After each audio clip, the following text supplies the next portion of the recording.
Hey there everyone, this is Melissa with Mindful Therapy Practice. Today I'll be doing a review on developmental trauma and going over briefly just how memories are stored in our brain and the beliefs we might have encountered growing up and the responsibility that we have now to ourselves, our system, to reparent ourselves and our system in the present day. So throughout the presentation, I'll be reading some slides. Some of us process information better, receive information better when we hear it or see it. So this is for you. And also you might hear me struggle a little bit with my breathing, do a lot of like mouth breathing, unfortunately, like that. I have allergies, but in addition, that is kind of one of the lasting chronic symptoms that I have.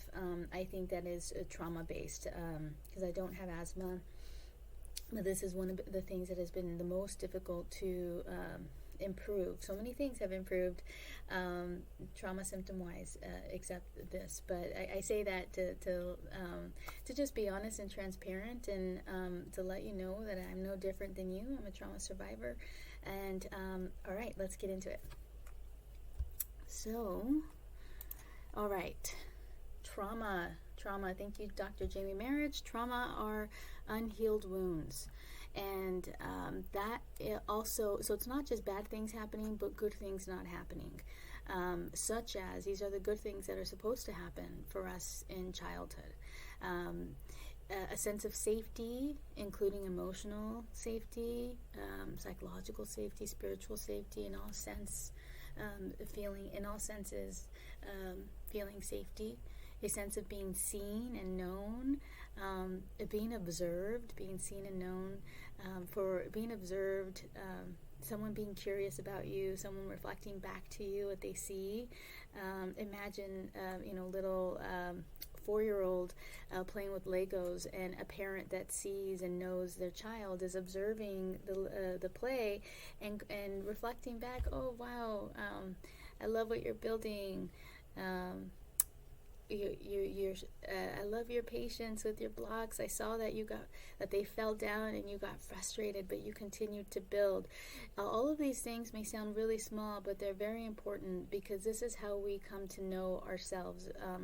Is through reflected to us by usually the people that are raising us, our caregivers. The experience of felt comfort through consistent, reliable, and timely soothing and reassurance. Felt comfort through consistent, reliable, and timely soothing.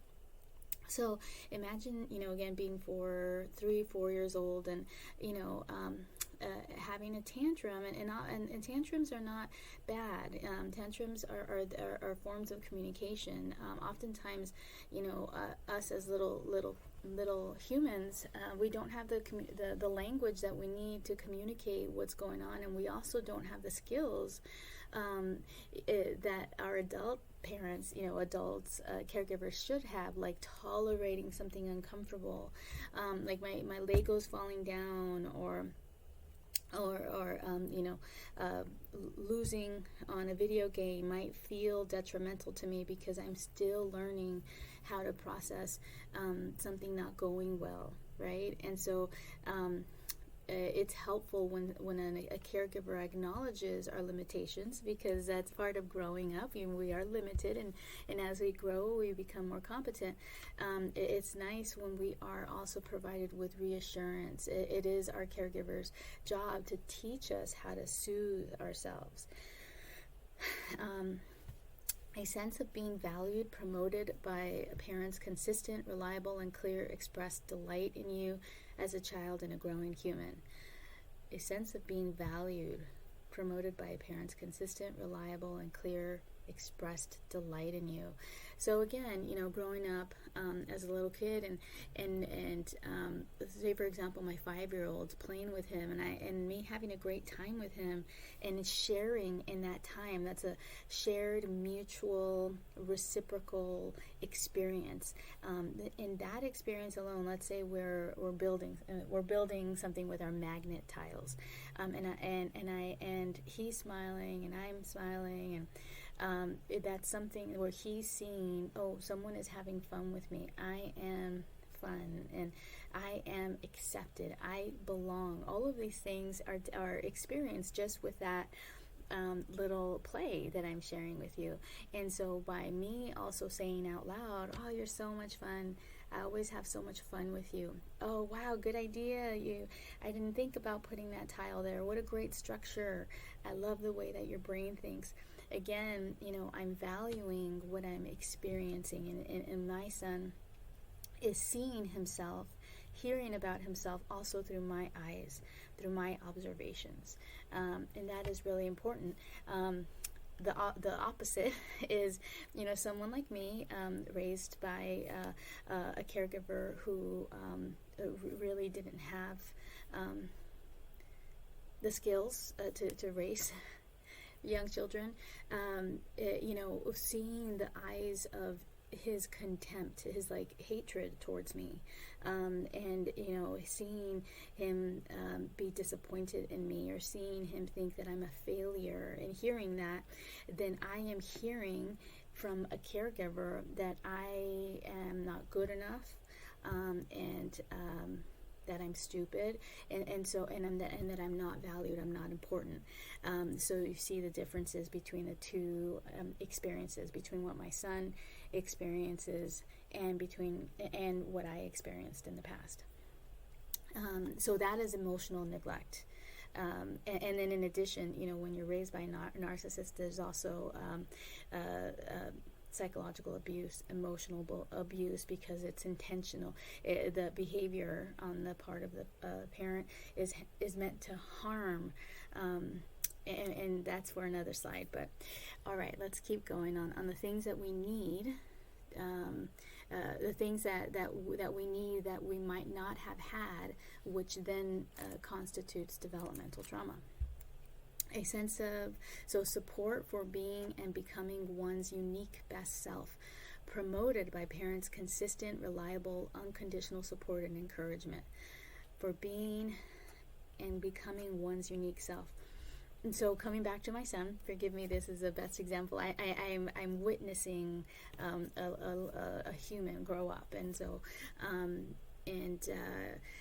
I'm witnessing him be his self, meaning that I am not imposing myself onto him. There's clearly him at even 5, and even as luckily always having his own identity, and me having my own identity, and we're reliable, we're consistent, and we provide encouragement. The opposite would be a parent who is emotionally immature, who imposes their wants and needs and their feelings on you. For example, let's say you grow up in a very strict household with lots of rules and lots of responsibilities, and I remember, if I was seen laying down, I would be told, I was lazy, or as soon as I'd see my dad walk in the room, I'd spur up, jump up, and start cleaning or start getting busy. So there was no room for me to have a self. It was overshadowed by the wants and the needs and the feelings of my parent. Protection from harm, emotional, physical, spiritual, etc. So emotional neglect is also, let's say, you being raised, by two parents of any sex, and one of the parents being incredibly verbally abusive, and the other parent, failing to protect you. So there you see a failure in protection, or also, being raised, let's say, with divorce, and a parent and a child feeling rejected and abandoned by one of the parents, let's say a father, who is not keeping to his responsibilities as a parent. It is the other caregiver's responsibility to protect the child from emotional harm, meaning that it's that parent's responsibility to help the child make sense of the world. Children, our brains want to solve problems, and if we're not given information, our brains will scramble to make sense of the world on our own. So if I'm abandoned, let's say if I'm abandoned by my father, and my caregiver is, let's say a mother in this case, is not sitting with me and processing this with me, then I might be left to think there must be something wrong with me, why he didn't show. I'm not important, which is why he forgot to come. Versus a parent being proactive and sitting with a child and saying, asking, how are you feeling, honey? I'm so sorry that your daddy didn't come. Do you know why he didn't come? And then I'd be, and there you're asking for the thoughts of the child. We don't know unless we ask, right? We want to know what these thoughts and feelings are. And then oftentimes they're perceived through the world of themselves. A child only knows to blame themselves. It's hard for them, that their logical reasoning, their frontal lobe is not fully developed, obviously, and so the way that they solve problems is very limited. So with a caregiver being able to clarify, no honey, dad, sometimes adults make mistakes, and in this case your dad made a mistake, and he didn't come for this and this and this reason. Granted, making the explanation developmentally appropriate, but also highlighting that it was not the child's. There's nothing wrong with you, honey. I'm so sorry that your dad has a hard time with his responsibilities. In whatever way, in whatever way is appropriate for that age of the child. So let's talk about ideal parents. I talked a little bit about, my son versus me growing up. So let's get into the specifics here. With ideal parents, you see and understand that emotions are not dangerous, but part of being human. With ideal parents, they give you permission to have all emotions, including anger, all right, including jealousy. These are not bad emotions. They are one of, so many emotions that we have as humans. So my son is very often upset with me, and he has the permission to be. I do not infringe upon him being upset with me. He's allowed to be upset. And it's my job as a parent to help him navigate these difficult emotions, where I can put myself to the side and just work with him on navigating his feelings. And so ideal parents also help you in feeling validated. Ideal parents help you in feeling safe and secure so that you may explore your inner experience and encourage you to be open and to discover yourself in the world. Ideal parents help you by being responsive and accepting of your inner experiences, whether it's comfortable or uncomfortable for you. Ideal parents encourage outer exploration by supporting you and inspiring you to try new things. Ideal parents help by helping you to see yourself as a unique, deep, rich, and complex individual that you are. Ideal parents help by supporting you to learn and explore and discover your interests. So ideal parents, again, don't impose themselves on their children. I love basketball, and I would love my son to play basketball, but when I ask him if he wants to be enrolled, he says, no, I want to be a free boy, meaning that he doesn't want to have much to do after school. He doesn't want to have lots of commitments. He is in swim because it's important to swim, and he does do dance. So I'm not forcing him. He does hip hop and tap. So I'm not forcing him to do the things that I want him to do. He's choosing what he wants to do at this young age. And all right, and I'm letting him be him. I'm not imposing who I want him to be. Ideal parents help by encouraging you and supporting you in taking calculated risks that are developmentally appropriate. This is important because sometimes, some parents that are emotionally immature haven't done their own psychological work, internal work, and have a lot of anxiety, and so they project that anxiety onto their children, and their children end up developing the same fears as their parents. And so let's say the parent fears heights, or the parent fears insects, or the parent fears roller coasters, and if the parent isn't regulating and managing their own anxiety, the child then develops those same fears, or the parent might, just avoid all of those things, and then the child has no exposure to them.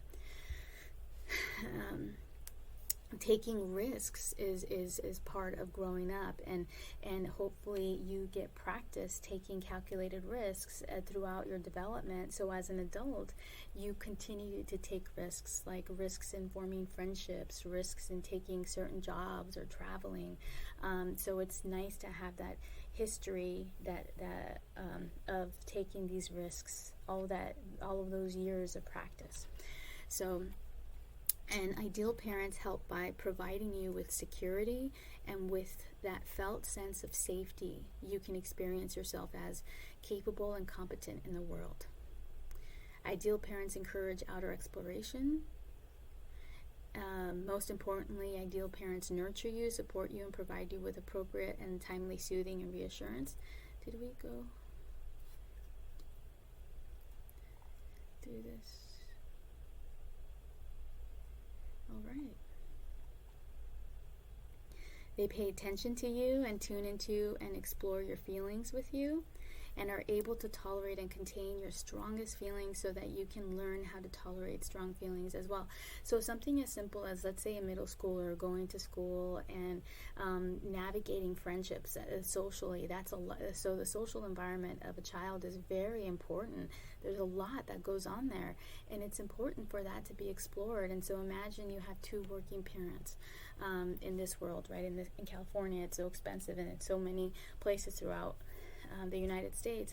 So you have two working parents, and if they fail to be curious about your feelings, if they fail to notice that that you have a frown on your face, that you are irritable, and if they fail to be curious, like what's going on, then they might fail to know what's happening for you in your life at that time as a middle schooler, that you might be bullied, or that you might be experiencing rejection, feeling left out, all sorts of things. And so if you don't have that parental guidance to help you talk about your feelings, explore your feelings, make sense of things, then you're left to make sense of the world all by yourself. That is emotional neglect too. And so it's in that situation, so many parents don't intend to emotionally neglect their children, but they are. And so it's important for parents to do their own work, their own healing, so that they can see their children, be curious about their children, and know that an important part of parenting is guiding and protecting. So guiding you through social experiences, because how are you supposed to know what to do socially, how to navigate things, if you are not taught to do so? And ideal parents help by they're able to tolerate and contain your strongest feelings so that you can learn how to tolerate strong feelings as well. Okay, so it should be ideal parents are able to tolerate and contain their strongest feelings so that you can learn how to tolerate and contain your feelings as well. And if you have big feelings, they are able to navigate that with you without becoming overly frustrated themselves, because sometimes we have big feelings, and as kids, we're teenagers, young adults, we're learning. And so parents who have done their work internally can put themselves to the side and help you be with your big feelings. And over time, if you continue, imagine if you've been practicing that from, toddlerhood, elementary school, middle school, high school, you're going to be, by the time you're an adult, you're going to be really good at tolerating your big feelings and making sense of them, because you've been practicing it all of these years. Ideal parents know how to push you beyond your developmental capabilities. Ideal parents do not push you beyond your developmental capabilities. Sincere apologies. They take care of adult things and allow you the freedom to be exactly you at all ages and stages of your life. Okay, yes. So let's say that your parent gives you a task that you know nothing about. Let's say that your parent wants you to you're fixing a car with your parent outside, and your parent is asking you, hand me the wrench, or hand me the Phillips head, or whatever the tool is, and you don't know what it is because you were never taught which tool, and your parent says, oh, you dumbass, or oh, you're so stupid. That's terrible, because you didn't have that knowledge, and you're expected to have that knowledge. It doesn't make sense, and so you're left with the belief that I'm stupid, I don't know how to do things, I'm not competent, simply because the caregiver failed to teach you what they were expecting you to know. And so imagine that occurring over and over and over again throughout your childhood, then it makes sense that you would develop these negative beliefs. And we'll get into that next. So if a growing human does not experience many of the environmental needs as consistently and reliably being met, then the child, teen, or growing human is tasked with the burden of seeking these needs on their own. All the while, they are also trying to just survive and make sense of the world. Big feelings such as, but not limited to, rejection, disappointment, inferiority, inadequacy, defeat, hopelessness, helplessness, powerlessness, vulnerability, insignificance, worthlessness, despair, emptiness, detachment, distrust, fear, dread, anger, rage, embarrassment, panic, overwhelm, insecurity, uncertainty, discomfort, tension. All of these really big feelings are meant, children are meant to not do them alone. Children are meant to have guidance and protection.